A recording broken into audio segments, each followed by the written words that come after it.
Assalamualaikum warahmatullahi wabarakatuh. Selamat pagi, salam sejahtera bagi kita semua. Shalom, Om Swastiastu, Namo Buddhaya, salam sejahtera dan salam kebajikan. Baik, di dalam konteks kali ini akan dibahas mengenai arbitrase dan alternatif penyelesaian sengketa atau alternative dispute resolution yang tentu terkait dengan bagaimana memahami hukum acara arbitrase internasional dan hukum acara arbitrase nasional. Sebelumnya, perkenalkan kami dari kelompok 5, kelas B semester 5, Fakultas Hukum Universitas Muria Kudus, yang akan membahas materi dan mengupas pembahasan konteks ini secara kompleks, di mana akan kami sampaikan beberapa inti dengan diikuti penjelasan-penjelasan dari inti tersebut. Baik, langsung masuk kepada aspek hukum acara arbitrase internasional. Hukum acara arbitrase internasional di sini proses persidangan arbitrase pada hakikatnya sama dengan proses persidangan di pengadilan perdata, yaitu memberi kesempatan kepada pihak pemohon atau claimant dan termohon responden untuk membuktikan dalil-dalilnya di hadapan arbiter atau majelis arbitrase terkait dengan sengketa di antara mereka agar dapat diputus oleh arbiter atau majelis arbitrase tersebut. Kemudian di dalam aspek salah satu alasan dipilihnya arbitrase adalah para pihak yang bersengketa dalam arbitrase pada umumnya memiliki fleksibilitas untuk menentukan hal-hal yang terkait dengan persidangan arbitrase atau arbiter proceeding. Seperti misalnya, berapa ronde akan dilakukan jab jina tertulis, apakah perlu dilakukan hearing atau hanya pemeriksaan berdasarkan dokumen tertulis saja atau document only arbitration, dan berapa lama waktu masing-masing pihak untuk mempersiapkan jawab jinawab dan sebagainya. Karena dalam penyelenggaraan arbitrase terdapat beberapa asas universal yang penting memang harus ditaati.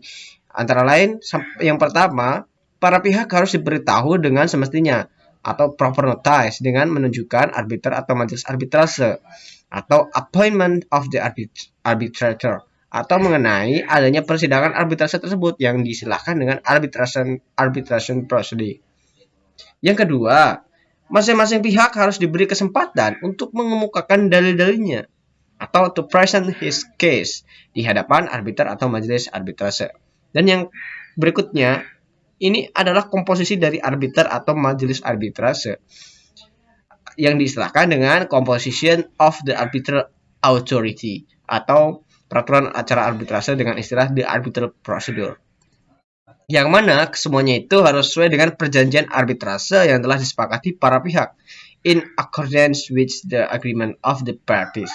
Atau jika tidak ada perjanjian semacam itu, memang harus sesuai dengan hukum yang berlaku di tempat arbitrase yang diistilahkan dengan in accordance with the law of the country where the arbitration took place. Oke, kemudian menuju ke proses arbitrase internasional. Di dalam proses arbitrase internasional ada beberapa tahapan yang harus dilakukan. Secara umum memang tahapan proses arbitrase internasional antara lain sebagai berikut, ada 7 tahap. Tahap yang pertama itu dimulai dengan proses arbitrase itu sendiri. Lalu kemudian mengacu kepada tahap kedua, yaitu terkait dengan penunjukan arbiter atau majelis arbitrase. Setelah tahap penunjukan arbiter, maka dilakukanlah tahap ketiga, yaitu sidang pertama atau case management conference. Kemudian menuju ke tahap berikutnya, tahap 4, yang dilakukan adalah jab jina tertulis atau written submission plus dengan pembuktian tertulis. Dan selanjutnya boleh ke tahap 5 terkait dengan pembuktian dengan saksi atau disilakan dengan factual witness dan atau ahli atau expert witness. Selanjutnya menuju ke tahap yang keenam, yaitu adalah hearing atau evidentiary hearing. Dan bisa langsung kepada tahap ketujuh, terkait dengan penyampaian kesimpulan atau closing submission. Nah, terkait dengan memulainya proses arbitrase ada beberapa tahapan juga. di mana sesuai dengan bagan yang tersampaikan pada gambar dan uh, di bagan ini, yang pertama claimant atau pemohon. Sesuai bagan ini, claimant biasanya melalui kuasa hukumnya, di mana menyampaikan request for arbitration atau notice of arbitration, yaitu surat pemberitahuan untuk mengadakan arbitrase kepada badan arbitrase yang dipilih dalam perjanjian arbitrase. Memang di sini badan arbitrase itu mensyaratkan request of arbitration yang dikirimkan juga kepada responden. Dan penyampaian request of arbitration itu disertai dengan filing fee atau biaya pendaftaran. Dan beberapa badan arbitrase mensyaratkan statement of claim yang disampaikan pada saat pendaftaran. Sehingga badan arbitrase atau setelah menerima request for arbitration dan filing fee, kemudian akan menyampaikan request for arbitration kepada responden. Nah, di sini juga responden akan diwajibkan dalam jangka waktu tertentu untuk menjawab request for arbitration kepada badan arbitrase, dan badan arbitrase akan menyampaikan kepada claimant. Nah, kurang lebih begitulah dari proses mulainya arbitrase. Lalu kita akan masuk kepada tahap berikutnya, yaitu tahap penunjukan arbiter. Di sini jumlah dan penunjukan arbiter dijelaskan. Yaitu, pertama, jika sudah diperjanjikan di dalam arbitrase, maka arbiter tunggal, di mana para pihak harus menyepakati nama arbiter tunggal. Jika para pihak tidak dapat menyepakati nama arbiter tunggal, maka badan arbitrase yang akan menentukan nama arbiter tunggal tersebut. Kemudian, jikalau 3 arbiter, maka masing-masing pihak memilih nama satu arbiter, dan pemilihan arbiter ketiga tergantung dari perjanjian arbitrase atau ditentukan oleh badan arbitrase. Tetapi jika belum diperjanjikan di dalam arbitrase, pertama, jumlah arbiter harus disepakati oleh para pihak, baik jumlah, cara penunjukan, dan namanya. Jika para pihak tidak dapat menyepakati, maka berlaku ketentuan baku sesuai peraturan acara badan arbitrase yang dipilih. Dan setelah arbiter ditunjuk, badan arbitrase biasanya akan memberitahukan kepada para pihak bahwa tribunal telah terbentuk atau diistilahkan dengan constituted. Baik. Nah, di dalam konteks ini, apakah arbiter yang kita tunjuk harus dalam list of arbitrators dari badan arbitrase yang telah dipilih oleh para pihak? Nah, para pihak telah memilih, semisal Singapore International Arbitrage atau SIAC, apakah harus menunjuk arbiter dalam list Singapore International Arbitrage tersebut? Nah, yang menjadi pertimbangan ini dalam menunjuk seorang arbiter adalah legal background versus technical background-nya, nationality, dan senior versus junior. Apakah kita perlu bertemu atau berkomunikasi dengan calon arbiter yang akan kita tunjuk? Tentu. Mengingat setelah tribunal terbentuk, baik tunggal maupun majelis arbitrase, maka tribunal akan mengundang para pihak untuk mengadakan case management conference atau CMC, atau prosedur untuk menetapkan bagaimana pemeriksaan arbitrase akan dilaksanakan, yang diistilahkan dengan the conduct of arbitration. Kemudian di dalam case management conference meeting ini akan disepakati hal-hal antara lain sebagai berikut. Yang pertama, apakah akan ada bifurcation proceeding atau tidak?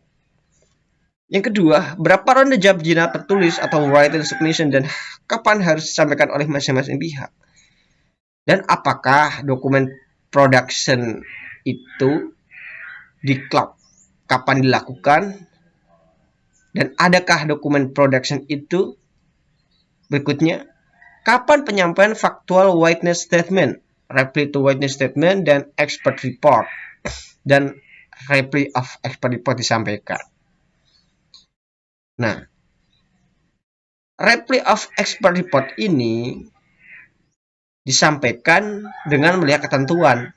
Yang pertama, kapan evidentiary hearing akan diselenggarakan dan di mana tempatnya dan sebagainya. Yang kedua, berdasarkan CMC meeting ini, tribunal akan menerbitkan procedural order. Biasanya procedural order ini menjadi bagian penting. Dan tentu kita mengingat beberapa hal di atas dan menuju ke aspek yang berikutnya, yaitu adalah bagaimana jawab jinayat tertulis atau written submission. Nah, terkait dengan jawab jinayat tertulis atau written submission ini, ada beberapa hal yang memang menjadi bagian di dalam hal ini. Yang pertama ada statement of claim, yang dimana diistilahkan dalam Undang-Undang Nomor 30 Tahun 1999 adalah surat tuntutan atau bisa disamakan dengan gugatan. Nah, lalu ada yang namanya statement of defense yang diistilahkan dalam Undang-Undang Nomor 30 Tahun 1999 adalah jawaban. Yang ketiga, reply atau istilahnya adalah claimant's reply to the respondent's statement of defense, yaitu ini adalah replik atau jawaban terhadap jawaban. Dan yang keempat adalah rejoinder yang diistilahkan dengan answer to the claimant's reply, yang bisa disamakan dengan duplik atau jawaban terhadap replik. Nah, kemudian di dalam statement of claim ini memuat fakta-fakta yang didalilkan atau disangkal. Dan antara keempat itu, statement of claim, statement of defense, reply, dan rejoinder itu dilampiri dengan bukti-bukti tertulis yang mendukung dalil-dalil atau sangkalan-sangkalan. Dan sangkalan-sangkalan tersebut memang diistilahkan dengan dokumen dan atau surat termasuk emails. Dan tentu dilampiri dengan legal authorities, yaitu pasal-pasal dalam undang-undang atau pendapat sarjana hukum. Dalam pendapat sarjana hukum tersebut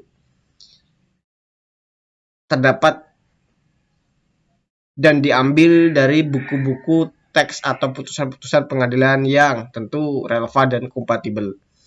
Dan memang yang 4 ini adalah semuanya diistilahkan dengan request for relief.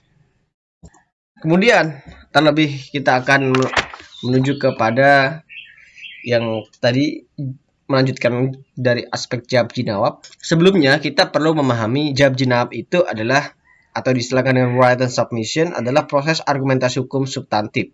Dalam proses ini diperlukan pengetahuan hukum substantif yang relevan dengan sengketa baik hukum substantif umum maupun khusus. Hukum substantif umum ini ada beberapa poin yang harus dipegang penting. Yang pertama, konsep prestasi atau breach of contract, konsep itikat baik good faith, konsep keadaan kahar atau force majeure, dan konsep damage baik damnum emergens maupun lacrum quiescent.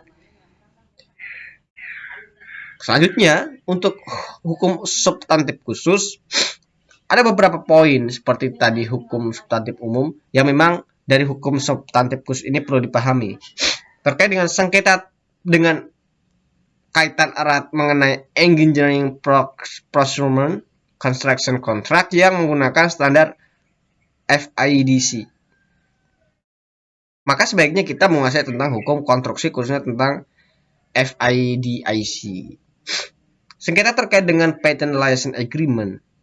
Di dalam hal ini, sebaiknya kita menguasai hukum yang terkait dengan paten atau hak atas kekayaan intelektual atau hak kekayaan intelektual yang pada umumnya.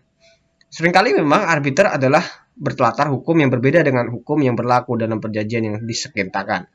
Sehingga uraian dalam submission yang terkait dengan posisi hukum sebaliknya dibuat jelas dan seharusnya memang serinci mungkin. Lalu, kita akan masuk ke tahap berikutnya, yaitu tahap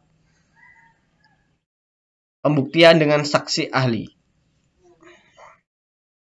Dengan saksi dan ahli di sini konteksnya. Nah, selain bukti tertulis, dalam persidangan sering dibuktikan atau sering dilakukan pembuktian yaitu dengan saksi, di mana saksi ini disilakan dengan factual witness yang mendukung fakta-fakta yang didalilkan dalam written pleadings atau dalam dokumen tertulis.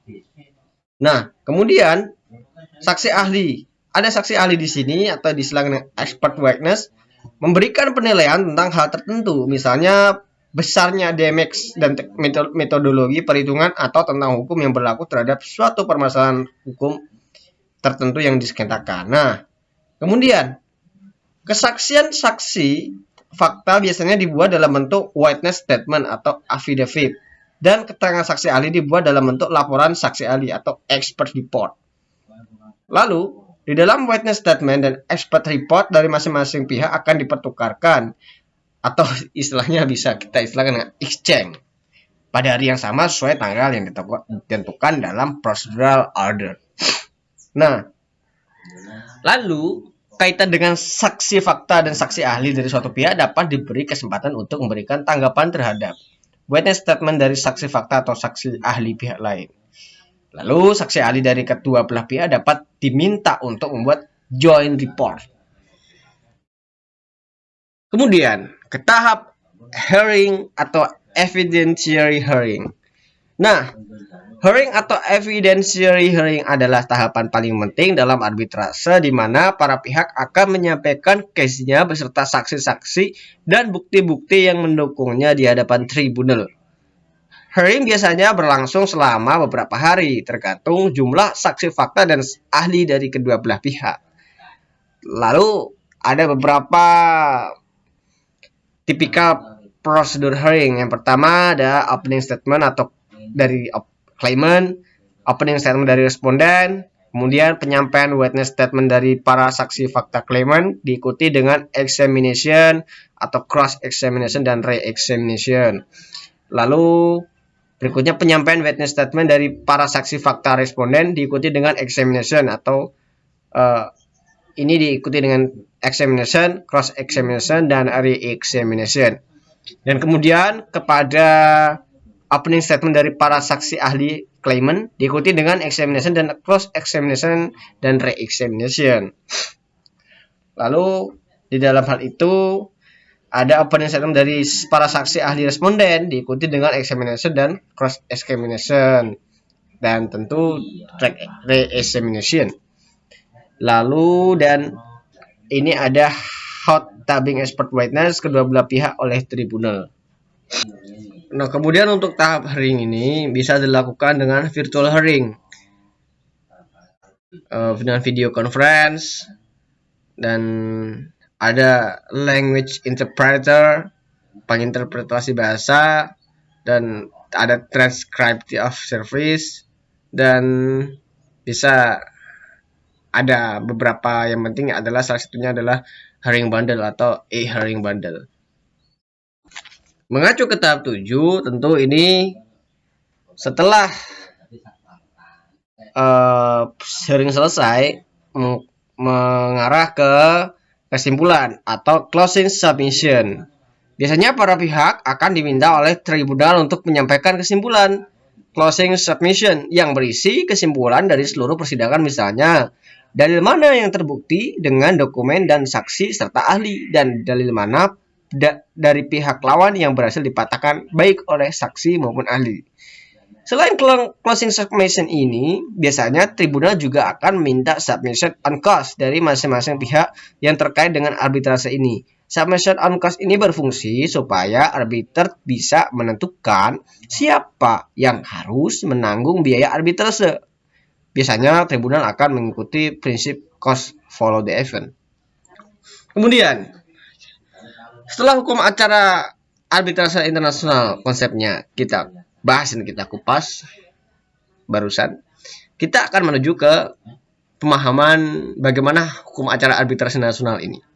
Nah, dalam hukum acara arbitrase nasional, sengketa yang dapat diselesaikan melalui arbitrase hanya sengketa di bidang perdagangan dan mengenai hak yang menuntut hukum dan peraturan perundang-undangan dikuasai sepenuhnya oleh pihak yang bersengketa yang diatur dalam pasal 5 ayat 1 Undang-Undang Nomor 30 Tahun 1999.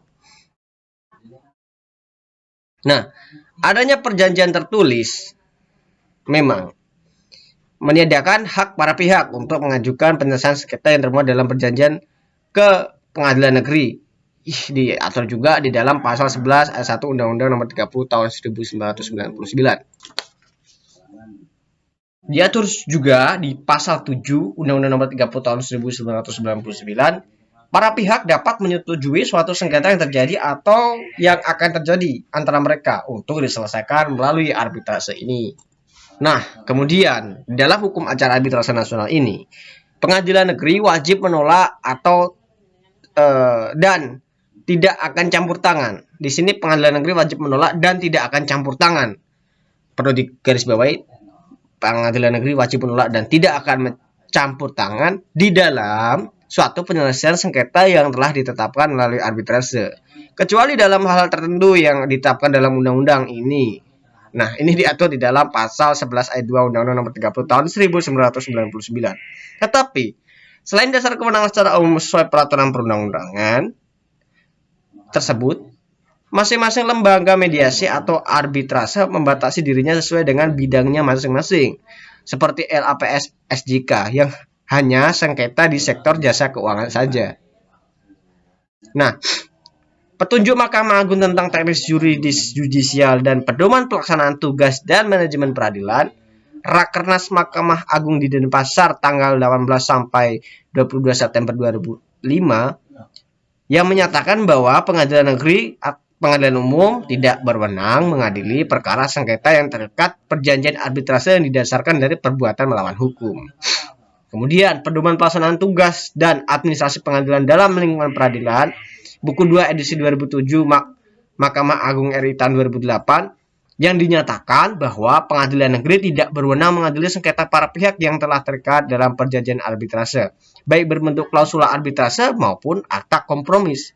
Fight pasal 3 Jungto pasal 11 Undang-Undang Nomor 30 Tahun 1999 di halaman 177. Nah, arbitrase ini kita perlu memahami bahwa arbitrase berasal dari bahasa Latin atau arbitrare, yang artinya kekuasaan untuk menyelesaikan sesuatu menurut kebijaksanaan. Akan tetapi bukan berarti majelis arbitrase tidak perlu memperhatikan hukum dalam menyelesaikan sengketa para pihak. Nah, secara yuridis memang dalam pasal 1 angka 1 Undang-Undang Nomor 30 Tahun 1999 menyatakan bahwa arbitrase adalah cara penyelesaian suatu sengketa perdata di luar peradilan umum yang didasarkan pada perjanjian arbitrase yang dibuat secara tertulis oleh para pihak yang bersengketa. Dan ada pun definisi lainnya mengenai arbitrase, yaitu bisa dikatakan suatu tindakan hukum di mana ada pihak yang menyerahkan sengketa atau selisih pendapat antara dua orang atau lebih maupun dua kelompok atau lebih kepada seseorang atau beberapa ahli yang disepakati bersama dengan tujuan memperoleh suatu keputusan final dan mengikat. Lalu tidak jauh berbeda, R. Subekti juga menyampaikan pendapatnya mengenai definisi arbitrase. Menurutnya arbitrase adalah penyelesaian suatu perselisihan perkara oleh seorang atau beberapa orang wasit atau disilahkan arbiter yang bersama-sama ditunjuk oleh para pihak yang berperkara dengan tidak diselesaikan lewat pengadilan. Nah, berdasarkan definisi di atas, terdapat beberapa unsur penting dalam arbitrase yaitu pertama, arbitrase merupakan jalur penyelesaian sengketa di luar pengadilan. Yang kedua, didasari kesepakatan para pihak secara tertulis. Dan yang ketiga, para pihak bebas menunjuk arbiter untuk memutus sengketa para pihak terkait. Nah, seperti yang telah dijelaskan tadi, memang perjanjian arbitrase ini menjadi dasar kewenangan bagi arbiter untuk memeriksa dan memutus sengketa tersebut. Perjanjian arbitrase juga dapat berbentuk klausul arbitrase dan dapat pula berbentuk perjanjian itu sendiri. Jika berbentuk klausul, maka kesepakatan penyelesaian sengketa arbitrase ini dicantumkan pada salah satu pasal dalam perjanjian tersebut, atau dapat pula berbentuk perjanjian yang terpisah. Selain itu, apabila dilihat dari waktu pembuatan perjanjian, perjanjian arbitrase juga terbagi menjadi dua jenis. Pertama, akta kompromis yang mana kesepakatan penyelesaian sengketa melalui arbitrase dibuat setelah timbulnya sengketa. Kedua, pactum de compromittendo yang dibuat sebelum timbulnya sengketa. Baik, sebelum kita mengacu kepada penjelasan atau bahasan berikutnya, tentu kita perlu memahami apa itu objek sengketa arbitrase, jenis arbitrase itu sendiri. Nah, pada dasarnya tidak semua sengketa dapat diselesaikan melalui arbitrase. Berdasar pada pasal 5 Undang-Undang Nomor 30 Tahun 1999, objek sengketa arbitrase adalah sengketa-sengketa di bidang perdagangan dan mengenai hak yang menurut hukum dan peraturan perundang-undangan dikuasai sepenuhnya oleh pihak yang bersengketa. Seperti tadi yang dijelaskan sebelumnya, memang itu perlu kita ingat dan kita pegang sampai kapanpun, karena itu menjadi inti dari konsep objek sengketa arbitrase dalam hukum acara arbitrase. Nah, kemudian yang menjadi ruang lingkup hukum perdagangan ini tentu kita harus memahami adalah meliputi perniagaan, perbankan, keuangan, penanam modal, industri, dan hak kekayaan intelektual atau HKI. Lalu, ada jenis arbitrase. Berdasarkan pembagiannya memang terdapat dua jenis arbitrase yang diakui eksistensinya dan kewenangannya untuk memeriksa dan memutus sengketa para pihak.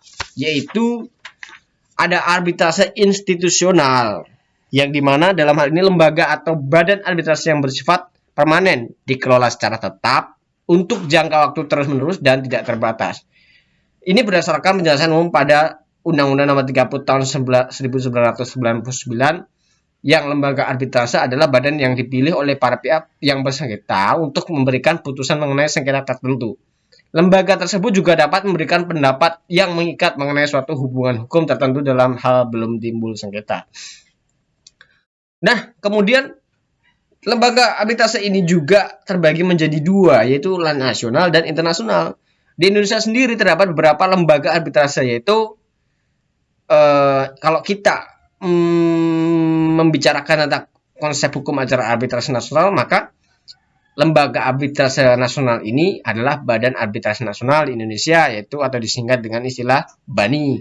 Ada Badan Arbitrase Syariah Nasional Basyarnas, ada Badan Arbitrase Pasar Modal Indonesia atau BAPMI, ada Badan Arbitrase dan Alternatif Penyelesaian Sengketa Konstruksi Indonesia atau BADAPSKI, ada Badan Arbitrase Perdagangan Berjangka Komoditi atau BAKTI, dan ini yang bisa banyak familiar dikenal adalah Lembaga Alternatif Penyelesaian Sengketa Perbankan Indonesia atau LAPSPI, LAPSPI.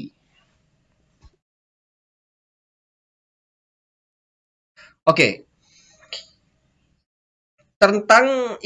Terkait arbitrase ad hoc. Nah, sebaliknya di sini, arbitrase ad hoc tidak berbentuk lembaga, melainkan dibentuk secara terkhusus dan bersifat insidentil untuk memeriksa dan memutus penyelesaian sengketa tertentu untuk jangka waktu tertentu saja. Jika sengketa telah berakhir, maka arbitrase ad hoc pun juga berakhir. Nah, kita masuk di dalam bahasan mengenai pencabutan atau perubahan permohonan arbitrase di dalam permohonan arbitrase itu sendiri. Nah, pencabutan ini bila permohonan arbitrase atau gugatan dicabut setelah penyerahan jawaban, maka harus persetujuan termohon dan penetapan arbiter. Jika terjadi perubahan, maka sebelum ada jawaban, pemohon dapat mengubah atau menambah gugatan. Nah, harus juga ada persetujuan dari termohon dan perubahan hanya menyangkut hal-hal yang bersifat fakta dan tidak menyangkut dasar-dasar hukum yang menjadi dasar gugatan. Lalu, terkait bila mana jawaban termohon dan permohonan rekonvensi. Nah, ini yang menjadi bahan penting juga.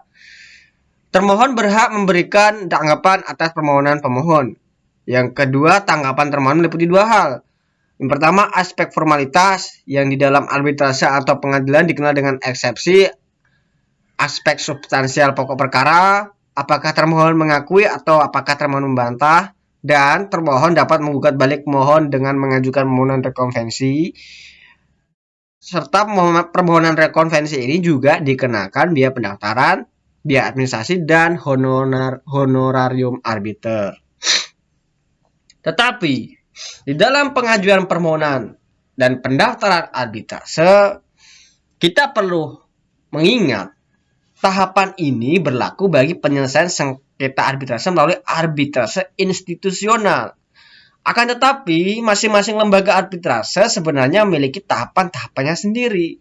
Berikut merupakan tahapan permohonan dan pendaftaran arbitrase yang mengacu pada peraturan dan prosedur BANI, Badan Arbitrase Nasional Indonesia, di mana para pihak mengajukan pendaftaran dan permohonan arbitrase ke Sekretariat Badan Arbitrase Nasional Indonesia atau disingkat BANI dan membayar biaya pendaftaran yang ada. Kemudian, Sekretariat dari Badan Arbitrase Nasional Indonesia atau BANI akan mendaftarkan permohonan dalam register BANI. Dan Dewan Pengurus Badan Arbitrase Nasional Indonesia atau BANI akan memeriksa apakah perjanjian atau klausul arbitrase telah cukup memberikan dasar kewenangan bagi BANI untuk memeriksa sengketa tersebut. Jika memang disetujui, maka tahapan selanjutnya adalah penunjukan arbiter yang paling lama 30 hari sejak pendaftaran permohonan atau dapat pula diperpanjang dengan alasan-alasan yang sah. Lalu, terkait dengan penunjukan mediator atau arbiter. Di dalam penunjukan mediator dan arbiter, memang ada beberapa hal yang jadi pokok inti di sini. Memang mediator ditunjuk oleh para pihak. Dan kedua, arbiter tunggal ditunjuk oleh para pihak. Serta majelis arbitrase di sini mohon menunjuk arbiter ke-1. Dan termohon menunjuk arbiter kedua. Serta arbiter ke-1 dan kedua menunjuk arbiter ketiga. Nah, dalam hal ini, ada suatu keadaan di mana mediator atau arbiter ditunjuk oleh pengadilan atau lembaga arbitrase, tidak menunjuk atau menyerahkan kepada pengadilan atau lembaga arbitrase.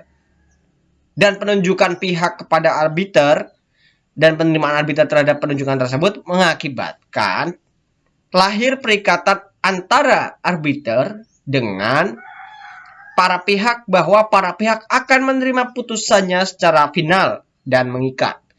Sesuai dengan ketentuan pasal 17 ayat 2 Undang-Undang Arbitrase. Tetapi penunjukan arbiter ini digantungkan pada kesepakatan para pihak memang, baik berupa arbiter tunggal maupun majelis arbitrase itu sendiri yang terdiri dari 3 arbiter. Jika para pihak setuju untuk memberikan kewenangan mengadili sengketa kepada majelis arbitrase, maka para pihak masing-masing akan menunjuk satu arbiter. Kemudian, kedua arbiter yang telah ditunjuk tersebut akan diberi kewenangan untuk menunjuk arbiter yang ketiga sebagai ketua majelis arbitrase. Nah, dalam hal ini tidak terjadi dalam hal tidak terjadi kesepakatan para pihak atas pemilihan arbiter atau majelis arbitrase, maka para pihak dapat menyerahkan kepada ketua pengadilan negeri setempat untuk menunjuk arbiter atau majelis arbitrase terkait. Hal ini berlaku bagi arbitrase ad hoc dan arbitrase institusional. Selain itu, para pihak dapat mengajukan tuntutan hak ingkar kepada arbiter yang ditunjuk apabila terdapat cukup alasan dan bukti yang menduga bahwa arbiter akan melakukan tugasnya tidak secara bebas dan akan berpihak dalam mengambil keputusan seperti terdapat hubungan keluarga, keuangan, atau pekerjaan.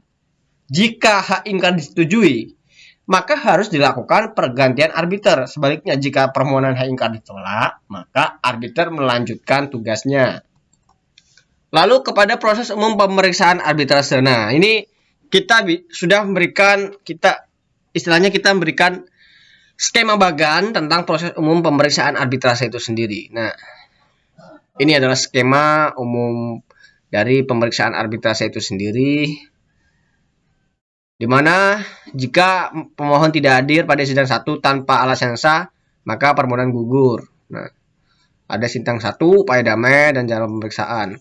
Nah, perdamaian masih terbuka sampai sebelum putusan dijatuhkan. Nah, ini ada menjawab, jawaban, replik, duplik, kemudian presentasi para pihak, pencocokan bukti, keterangan saksi ahli, masuk ke pembuktian, lalu ke kesimpulan, penutupan pemeriksaan. Nah, tetapi jika termohon tidak hadir dalam sidang 1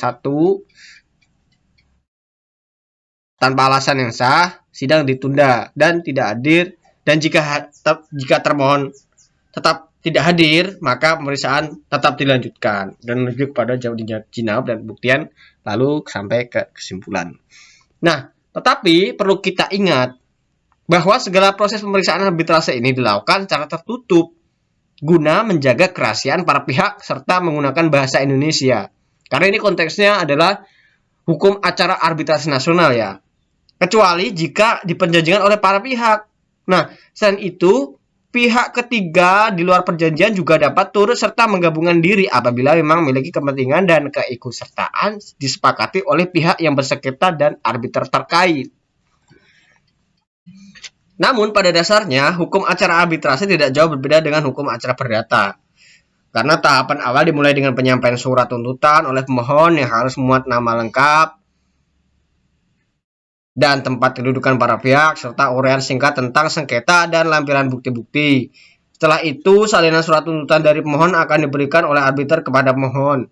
Dalam jangka waktu paling lama 14 hari, termohon harus menjawab surat tuntutan tersebut. Lalu pemeriksaan sengketa dalam arbitrase dilakukan secara tertulis atau dapat juga secara lisan jika disetujui oleh para pihak atau disetujui oleh arbiter. Setelah itu, salinan jawaban diserahkan kembali kepada pemohon dan arbiter akan memerintahkan para pihak atau kuasanya untuk menghadiri persidangan yang ditetapkan paling lama 14 hari setelah perintah tersebut dikeluarkan.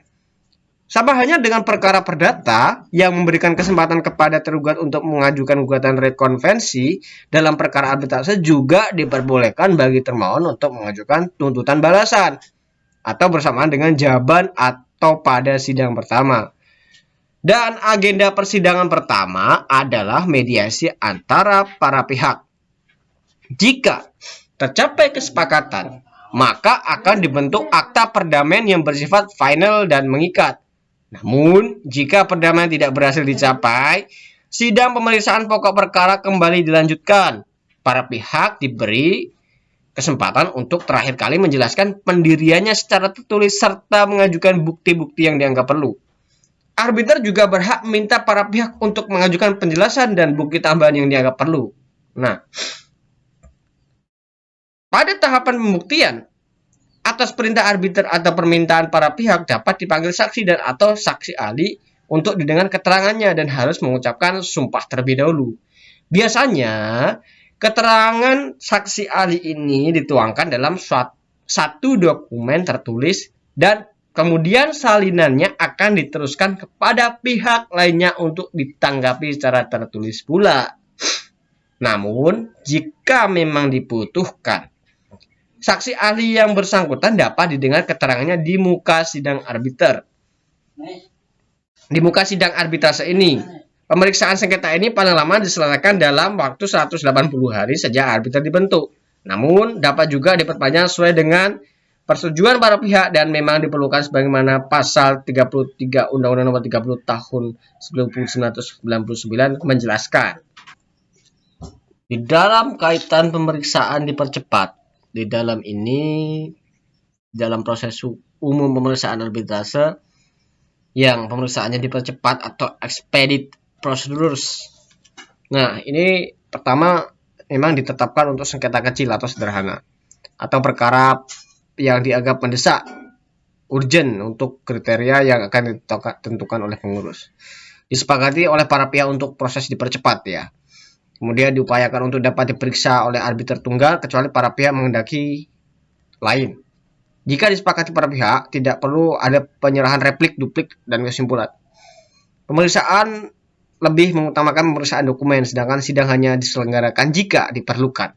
Ini untuk apabila pemeriksaan di dalam proses pemeriksaan arbitrase ini masuk kepada pemeriksaan dipercepat atau expedite procedures. Nah, berikutnya jika disepakati para pihak, putusan arbitrase dalam prosedur yang dipercepat memuat pertimbangan hukum dalam pokok perkara saja dan dibuat secara ringkas. Tetapi jangka waktu pemeriksaan lebih pendek dari 180 hari terhitung sejak arbiter tunggal ditunjuk atau majelis arbitrase terbentuk. Dan oleh sebab itu, jika pengurus setuju untuk menyelenggarakan prosedur yang dipercepat, maka pengurus sekaligus akan menetapkan jangka waktu dan jangka waktu untuk setiap proses tahapan arbitrase acara pemeriksaan yang lebih cepat daripada yang diatur dalam peraturan ini setelah mendengar pendapat dari para pihak dan para arbiter jika arbiter sudah ditunjuk. Nah, ini juga diputuskan oleh pengurus setelah mendengar pendapat dari para pihak dan para arbiter jika arbiter sudah ditunjuk. Dan tidak berlaku untuk penggabungan perkara di sini. Kita harus pahami ya. Ini tidak berlaku untuk penggabungan perkara kalau ada pemeriksaan dipercepat atau expedite procedures. Kemudian, dengan jangka waktu arbitrase yang kita perlu pahami, penting, di mana jangka waktu pemeriksaan ini adalah paling lama 180 hari sejak arbiter tunggal atau majelis arbitrase terbentuk. Namun, dapat diperpanjang kembali oleh arbiter karena ada permohonan salah satu pihak, ada putusan provisional setelah ada tuntutan hak ingkar, ada penggantian atau pengunduran diri arbiter, ada upaya damai, dipandang perlu oleh arbiter untuk kepentingan pemeriksaan, dan lain-lain alasan yang wajar dengan persetujuan para pihak. Nah, perpanjangan jangka waktu untuk kedua kalinya harus persetujuan para pihak dan pengurus LAPS SJK. Putusan arbitrase ini dibacakan paling lama itu adalah 30 hari sejak pemeriksaan berakhir. Dalam artian adalah kesimpulan. Baik, terima kasih sebelumnya dari penjelasan kami tersebut. Jikalau ada kekurangan dan salah tutur kata dalam berucap, kami dan tim mengucapkan mohon maaf dan semoga dari apa yang kami sampaikan bisa bermanfaat untuk rekan-rekan semuanya. Berikut ini adalah daftar pustaka yang kami dapat atau yang menjadi dasar dari uraian penjelasan kami tersebut sebelumnya itu, sehingga bisa memberikan sebuah pemahaman yang kecil tapi diharapnya bisa bermanfaat. Baik, cukup sekian dari kami. Terima kasih. Wabillahi taufiq wal hidayah. Wassalamualaikum warahmatullahi wabarakatuh.